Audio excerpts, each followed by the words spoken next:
कल हमने बालकांड, अयोध्या कांड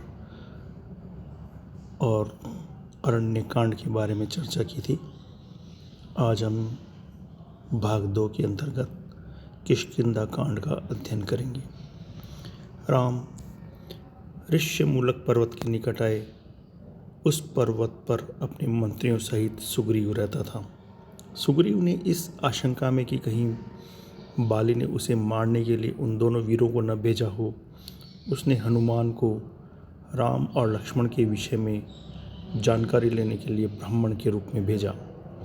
यह जानने के बाद कि उन्हें बाली ने नहीं भेजा है, हनुमान ने राम और सुग्रीव में मित्रता करवा दी।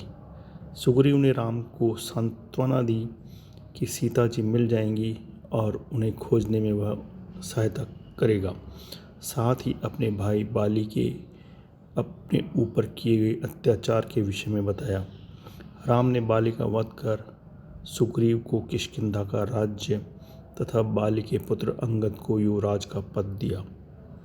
राज्य प्राप्ति के बाद सुग्रीव विलास में लिप्त हो गया और वर्षा तथा शरद ऋतु व्यतीत हो गई। राम की नाराजगी पर सुग्रीव ने वानरों को सीता की खोज के लिए भेजा। सीता की खोज में गए वानरों को एक गुफा में एक तपस्विनी के दर्शन हुए। तपस्वी ने खोजी दल को योग शक्ति से समुद्र तट पर पहुंचा दिया, जहां पर उनकी भेंट संपाति से हुई। संपाति ने वानरों को बताया कि रावण ने सीता को लंका में अशोक वाटिका में रखा है।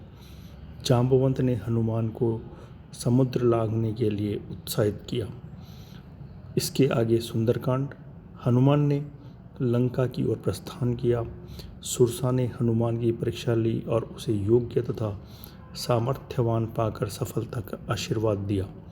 मार्ग में हनुमान ने छाया पकड़ने वाली राक्षसी का वध किया और लंकिनी पर प्रहार करके लंका में प्रवेश किया।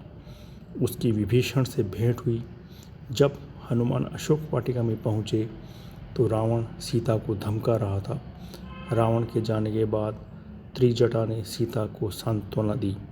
एकांत होने पर हनुमान जी ने सीता माता से भेंट करके उन्हें राम की मुद्रिका दी। हनुमान ने अशोक वाटिका का विध्वंस करके रावण के पुत्र अक्षय कुमार का वध कर दिया। मेघनाथ हनुमान को नागपाश में बांधकर रावण की सभा में ले गया। रावण के प्रश्न के उत्तर में हनुमान ने अपना परिचय राम के दूत के रूप में दिया। रावण ने हनुमान की पूंछ में तेल में डूबा हुआ कपड़ा बांधकर आग लगा दी। इस पर हनुमान ने लंका का दहन कर दिया। हनुमान सीता के पास पहुँचे। सीता ने अपनी चूड़ामणि देकर उन्हें विदा किया। वे वापस समुद्र पार आकर सभी वानरों से मिले और सभी वापस सुग्रीव के पास चले गए। हनुमान के कार्य से राम अत्यंत प्रसन्न हुए। राम वानरों की सेना के साथ समुद्र तट पर पहुँचे। उधर विभीषण ने रावण को समझाया कि राम से बैर न ले। इस पर रावण ने विभीषण को अपमानित कर लंका से निकाल दिया। विभीषण राम की शरण में आ गया और राम ने उसे लंका का राजा घोषित कर दिया। राम ने समुद्र का रास्ता देने की विनती की। विनती न मानने पर राम ने क्रोध किया और उनके क्रोध से भयभीत होकर समुद्र ने स्वयं आकर राम की विनती करने के पश्चात नल और नील के द्वारा पुल बनाने का उपाय बताया। इसके बाद लंका कांड प्रारंभ होता है, जिसे युद्ध कांड के नाम से भी जाना जाता है। जांबवंत के आदेश से नल नील दोनों भाइयों ने वानर सेना की सहायता से समुद्र पर पुल बांध दिया। श्री राम ने श्री रामेश्वर की स्थापना करके भगवान शंकर की पूजा की और सेना सहित समुद्र के पार उतर गए। समुद्र के पार जाकर राम ने डेरा डाला। पुल बंध जाने और राम के समुद्र के पार उतर जाने के समाचार से रावण मन में अत्यंत व्याकुल हुआ। मंदोदरी ने राम से बैर न लेने के लिए समझाने पर भी रावण का अहंकार नहीं गया। इधर राम अपनी वानर सेना के साथ सुबेल पर्वत पर निवास करने लगे।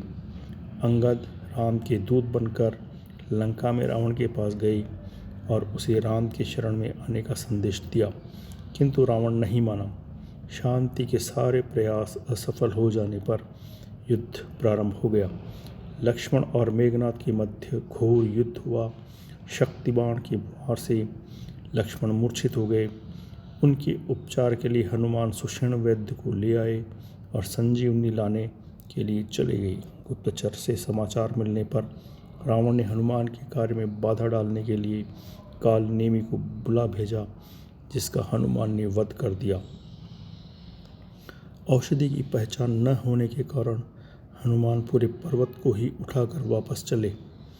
मार्ग में हनुमान को राक्षस होने के संदेह में भरत ने बाण मारकर मूर्छित कर दिया, परंतु यथार्थ जानने पर अपने बाण पर बैठाकर वापस लंका भेजने का प्रस्ताव दिया।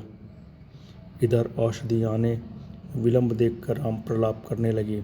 सही समय पर हनुमान औषधि लेकर आए और सुषेण के उपचार से लक्ष्मण स्वस्थ हो गए।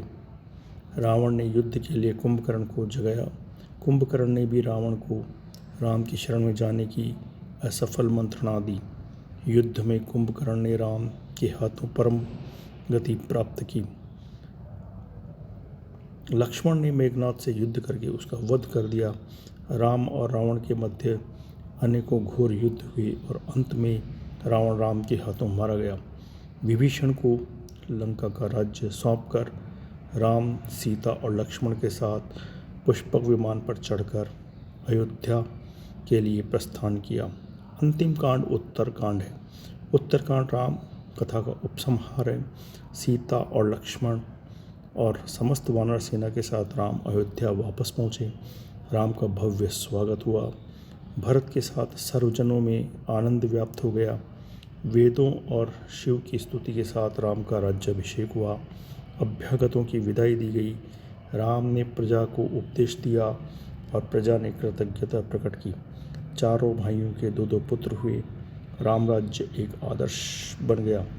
उपरोक्त बातों के साथ ही गोस्वामी तुलसीदास जी ने उत्तरकांड में श्री राम वशिष्ठ संवाद, नारद जी का अयोध्या आकर राम जी की स्तुति करना, शिव पार्वती संवाद, गरुड़ मुख तथा गरुड़ जी का काकभूषणी जी से राम कथा एवं राम महिमा सुनना, काकभूषणी जी के पूर्व जन्म की कथा, ज्ञान भक्ति निरूपण, ज्ञान दीपक और भक्ति की महान महिमा, गरुड़ के 7 प्रश्न और काकभूषणी जी के उत्तर आदि विषयों का भी विस्तार वर्णन किया गया है।